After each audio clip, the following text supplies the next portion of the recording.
જે અમારી વાત સાંભળતી હોય આપણા સમાજની દીકરીઓ, જ્યાં તમને મારો અવાજ સંભળાતો હોય ત્યાં કીધું કે આપણા બાપ દાદા પાઘડી પહેરતા હતા ને, એ આપણી સંસ્કારની આપણી નિશાની છે.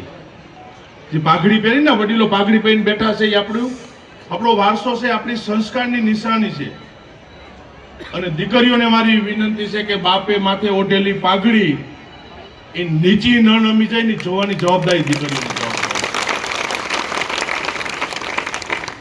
અત્યારનો સમય એવો સમય ચાલતો, દીકરીને એટલું જ વિચારું છે કે જે ઘરની અંદર મેં જન્મ લીધો, જે લેવા પટેલ સમાજની અંદર મેં જન્મ લીધો છે, મારા મા બાપે કેટલી મજૂરી કરી છે, કેટલી મહેનત કરી છે, અને ત્યારે એટલું નામ કરે, ભલે બીજું મૂડી નહીં કમાણો હોય પણ તમારો બાપ તમારું નામ તો કમાણો છે, એની પાસે આબરૂ તો કમાણો હોય છે. અને એ જે માથે પાઘડી બાંધેલું ને એ નીચી ન પડી જાય ને, જોવાની જવાબદારી આવનારા ભવિષ્યમાં સમાજની દીકરીઓની જવાબદારી છે. ઘરની અંદર તમારો બાપ આખા કુટુંબનું કે ખરાબ ન વિચારતો હોય, એનો પરિવાર હોય, કુટુંબ હોય, સગાવાલા આવતો હોય, ઘરનો વડીલોનો બાપ ખરાબ ન વિચારતો હોય, તો પોતાનું દીકરીનું કોઈ એનો બાપ ખરાબ ન વિચારે. બાપ ઉપર ભરોસો રાખજો અને લેવા પટેલ સમાજ તો જ આગળ આવે.